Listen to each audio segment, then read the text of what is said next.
আসসালামু আলাইকুম। মুসলিম বিশ্ব সহ সকল আন্তর্জাতিক অঙ্গনে এবং খবরাখবরে আপনাদের স্বাগতম। এই মুহূর্তে আমাদের হাতে এসে পৌঁছেছে কিছু গুরুত্বপূর্ণ আন্তর্জাতিক ভয়ানক সংবাদ। শুরুতে জানিয়ে দিচ্ছি এই সংবাদগুলোর শিরোনাম। এবার 4 দিনে 62 বার যুদ্ধবিরতি লঙ্ঘন করেছে ইসরায়েল, পানিশমেন্ট পেতে হবে নেতানিয়াহুকে। আরো জানিয়ে দেব, সিরিয়ায় রুশ হামলায় বিদ্রোহী গোষ্ঠীর প্রধান নিহতের দাবি।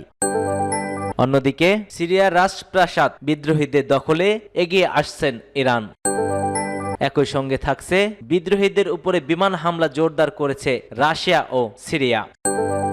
সর্বশেষ জানিয়ে দেব, সরকার বিরোধী বিক্ষোভে উত্তাল জর্জিয়া। এতক্ষণ শুনছিলেন সংবাদ শিরোনাম, এবার বিস্তারিত। তবে তার আগে আপনি যদি ফিলিস্তিনকে ভালোবেসে থাকেন অবশ্যই কমেন্ট সেকশনে এস লিখে জানিয়ে দিন আপনার মূল্যবান মতামত। এবং আপনি যদি মুসলিম বিশ্বের নেতাদের ভালোবেসে থাকেন এবং মুসলিম বিশ্বকে ভালোবেসে থাকেন অবশ্যই ভিডিওটিতে একটি লাইক করবেন, চ্যানেলটিকে সাবস্ক্রাইব করে পরবর্তী আপডেটের জন্য অপেক্ষা করবেন।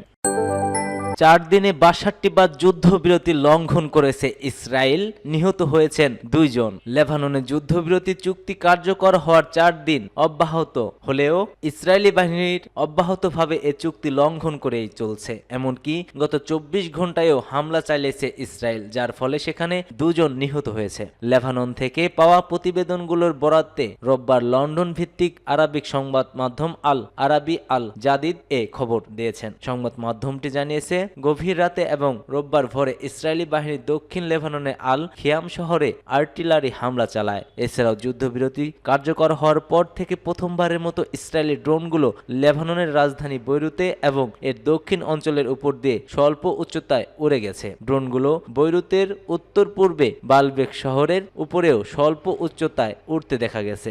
আরবি সংবাদ মাধ্যমটি আরো জানিয়েছে, কেবল শনিবারেই ইসরায়েলি বাহিনী 24 বার যুদ্ধবিরতি লঙ্ঘন করেছে, যার ফলে গত 27 নভেম্বর থেকে মোট চুক্তি লঙ্ঘনের সংখ্যা দাঁড়িয়েছে 62তে। এই লঙ্ঘনগুলোর মধ্যে ছিল বিমান হামলা, আর্টিলারি ফায়ার, ড্রোন কার্যক্রম, গুলি চালানো, দক্ষিণ অঞ্চলীয় গ্রামগুলোতে অনুপ্রবেশ এবং বিভিন্ন অঞ্চলে যানবাহন পোড়ানো ও ধ্বংস করা। ক্ষতিগ্রস্ত এলাকাগুলোর মধ্যে রয়েছে আইতারুন, বিনোদ, জবাইল এবং আল মুতাইন অঞ্চল। আল আরাবি আরো জানিয়েছে, এই যুদ্ধবিরতি লঙ্ঘনের ফলে এখন পর্যন্ত অন্তত 2 জন লেবানন নিহত এবং আরো 10 জন আহত হয়েছে। উল্লেখ্য, লেবাননে এই যুদ্ধবিরতি চুক্তিটি ইসরায়েল ও হিজবুল্লাহর মধ্যে 1 বছরেরও বেশি সময় ধরে চলা সংঘর্ষ বন্ধ করার জন্য করা হয়েছে, যা গত কয়েক মাসে আরো তীব্র আকার ধারণ করেছিল। তবে ইসরায়েলের অব্যাহত লঙ্ঘনের ফলে অঞ্চলটিতে আবারও উত্তেজনা ফিরে আসতে পারে বলেই সংখ্যা প্রকাশ করেছে বিশেষজ্ঞরা। সূত্র ইরানা নিউজ। সিরিয়ায় রুশ হামলায় বিদ্রোহী গোষ্ঠীর প্রধান নিহতের দাবি। সিরিয়ার আলেপ্পো শহরে বিদ্রোহী গোষ্ঠী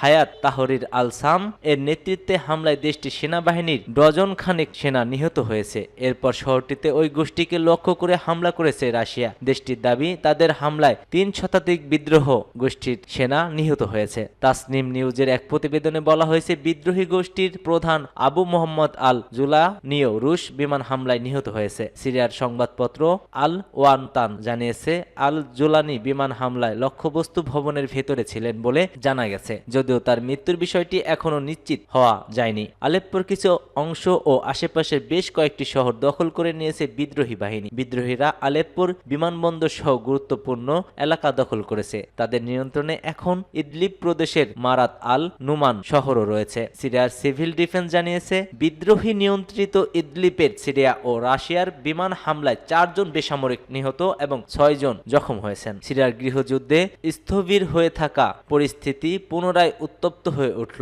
2020 সাল থেকে রণক্ষেত্রে অনেকটাই স্থিতিশীল ছিল। বিদ্রোহীদের দখলে সিরিয়ার রাজপ্রাসাদ, এগিয়ে আসছে ইরান। আবারও উত্তাল হয়ে উঠেছে সিরিয়া। বিশ্বের সব পরশক্তির এই যুদ্ধক্ষেত্রে নতুন করে বিস্ফোরিত হওয়ায় পিছনে ইসরায়েল ও পশ্চিমাদের হাত রয়েছে বলে দাবি করেন ইরান ও রাশিয়া। তুরস্ক এ নিয়ে উদ্বেগ প্রকাশ করেছে। সম্প্রতি সিরিয়ার আলেপ্পো ও ইদলিব শহরের বিদ্রোহী আবারও মাথাচাড়া দিয়ে উঠেছে। বিভিন্ন প্রতিবেদনে বলা হয়, শনিবার আলেপ্পো শহর দখল করে করে নিয়েছে হায়াত তাহরির আল সাম নামে বিদ্রোহী গ্রুপ। এরপর ওই বিদ্রোহীরা শহরে থাকা সিরিয়ান প্রেসিডেন্ট বাশার আল আসাদের রাজপ্রাসাদে ঢুকে পড়েছে। রাজপ্রাসাদ ছাড়াও নিকটবর্তী আলেপ্পো সামরিক একাডেমিও নিয়ন্ত্রণে নিয়েছে বিদ্রোহীরা। এ সময় বিদ্রোহীরা রাশিয়ার আকাশ প্রতিরক্ষা ব্যবস্থাও নিজেদের কবজায় নেয়ার দাবি করেছে। জেরুজালেম পোস্ট বলছে প্রায় পুরো আলেপ্পো এখন বিদ্রোহীদের দখলে। তবে শহরের উত্তরে কিছু কুর্দিশ এলাকা এখনো সরকারপন্থী বাহিনীর হাতে আছে। দীর্ঘ গৃহযুদ্ধে কাবু সিরিয়ান ইরান, রাশিয়া ও তুরস্কের সহায়তায় নিজেদের অবস্থান সুসংহত করেছিলেন বাশার আসাদ। তবে তখনও আলেপ্পো আসাদ সরকারের হাতছাড়া হয়নি, বরং যুদ্ধ শুরুর পর এই প্রথম সিরিয়ার দ্বিতীয় বৃহত্তম শহরের নিয়ন্ত্রণ হারালো আসাদের বাহিনী। ইরানের কাছে সিরিয়ার কৌশলগত গুরুত্বপূর্ণ অনেক, আর এই বন্ধু রাষ্ট্রের সহায়তায় এগিয়ে আসার কথাই জানিয়েছেন তেহরান। এমনকি সিরিয়ার উদ্দেশ্যে দেশ ছেড়ে ইরানের পররাষ্ট্রমন্ত্রী আব্বাস আরাকচি। তবে দেশ ত্যাগের আগে তিনি বলেছেন সিরিয়ার সরকার আবারও বিজয়ী হবে। 2011 সালে শুরু হওয়া গৃহযুদ্ধের শুরুতে কোণঠাসা ছিলেন বাশার আল আসাদ। তবে রাশিয়া ও ইরানের জোরালো সমর্থনে নিজেদের পায়ের নিচে মাটি শক্ত করেছেন তিনি। যদিও সিরিয়ার পুরো নিয়ন্ত্রণ তার হাতে নেই, দেশটি 70% বাশার আল আসাদের নিয়ন্ত্রণে রয়েছে। বাকি অংশের নিয়ন্ত্রণ করে জাতিগত বিভিন্ন বিদ্রোহী গ্রুপ। ইদলিবে বিদ্রোহীদের উপর বিমান হামলা জোরদার করেছে রাশিয়া ও সিরিয়া। বাসিন্দারা বলছেন অভিযানের সময় ইদলিবের কেন্দ্রে একটি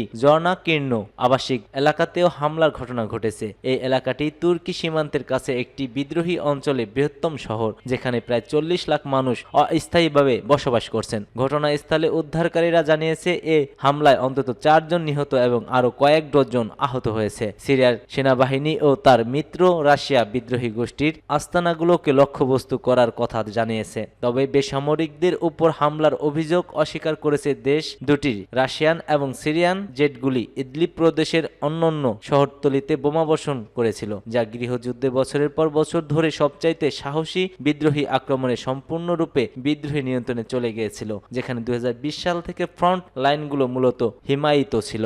ইদলিব প্রদেশের পূর্ব আলেপ্পো শহরে ঢুকে পড়ে বিদ্রোহীরা, যা বছরের পর বছর ধরে প্রেসিডেন্ট বাশার আল আসাদের কাছে সবচাইতে বড় চ্যালেঞ্জটিকে মোকাবেলা করতে সেনাবাহিনীকে পুনরায় মোতায়েন করতে বাধ্য করে। সিরিয়ার সেনাবাহিনী জানিয়েছে হামলায় তাদের কয়েক ডজন সেনা নিহত হয়েছে। সেনাবাহিনী আরো বলছে সাম্প্রতিক দিনগুলোতে বিদ্রোহীদের দখল করা বেশ কয়েকটি শহর পুনরুদ্ধার করেছে তারা। এই বিদ্রোহীরা তুরস্ক সমর্থিত মূলধারা ধর্মনিরপেক্ষ সন্ত্রাস এবং সশস্ত্র গোষ্ঠীগুলোর একটি জোট এবং হায়াত তাহরির আল সাম HTS একটি ইসলামিক গোষ্ঠী, যেটি বিরোধীদের সবচাইতে শক্তিশালী সামরিক শক্তি। হায়াত তাহরির আল সামকে যুক্তরাষ্ট্র, রাশিয়া, তুরস্ক ও অন্যান্য রাষ্ট্র একটি সন্ত্রাসী গোষ্ঠী হিসেবে চিহ্নিত করেছে। সরকার বিরোধী বিক্ষোভে উত্তাল জর্জিয়া। ইউরোপীয় ইউনিয়ন EU পন্থীদের সরকারি বিরোধী আন্দোলন এখনো উত্তাল জর্জিয়া। পুলিশের সাথে বিক্ষোভকারীদের ব্যাপক সংঘর্ষের রণক্ষেত্রে পরিণত হয় পার্লামেন্ট এলাকা। এদিন টানা চতুর্থ দিনের মতো জর্জিয়া রাজধানী তিবিলিসে পার্লামেন্ট ভবনের সামনে জড়ো হয় হাজারো বিক্ষোভকারী। পুরো এলাকা ঘেরাও করে আতশবাজি ফুটিয়ে প্রতিবাদ জানানো হয়। এ সময় পুলিশ বাধা দিলে ছড়িয়ে পড়ে সহিংসতা। আন্দোলনকারীদের ঠেকাতে জলকামান ও কাঁদানে গ্যাস ছোড়েন পুলিশ। ক্রমে উত্তপ্ত হয়ে ওঠে পরিস্থিতি। আটক হন বহু মানুষ। এর আগে গত বৃহস্পতিবার 4 বছরের জন্য ইউরোপীয় ইউনিয়নে যোগদানের আলোচনা স্থগিত করার সিদ্ধান্ত জানিয়েছিল দেশটির ক্ষমতাসীন দল জর্জিয়ান ড্রিম পার্টি। এরপর থেকে পার্লামেন্ট এলাকায় ঘেরাও করে আন্দোলন করছে EU পন্থীরা। সরকারের এই সিদ্ধান্তে পদত্যাগ করেছেন জর্জিয়ার বেশ কয়েকজন রাষ্ট্রদূত। নিন্দা জানিয়ে চিঠিতে স্বাক্ষর করেছেন জর্জিয়ার সরকারি কর্মকর্তাগণ এবং দেশটির 3000-এরও বেশি শিক্ষক। এদিকে বিদ্রোহীদের মদদে দেশের এই অস্থিতিশীলতা তৈরি হয়েছে বলে অভিযোগ করেছেন জর্জিয়ার প্রধানমন্ত্রী ইরাকলি কোবাখিদজে। তবে ইউরোপীয় ইউনিয়নে যোগ দেওয়ার বিষয়ে 2028 সাল পর্যন্ত আলোচনা স্থগিত রাখার সিদ্ধান্ত জর্জিয়া সরকারের উপর ক্ষিপ্ত হয়ে দেশটির জনগণ এই বিক্ষোভে নেমেছে বলে জানা গেছে।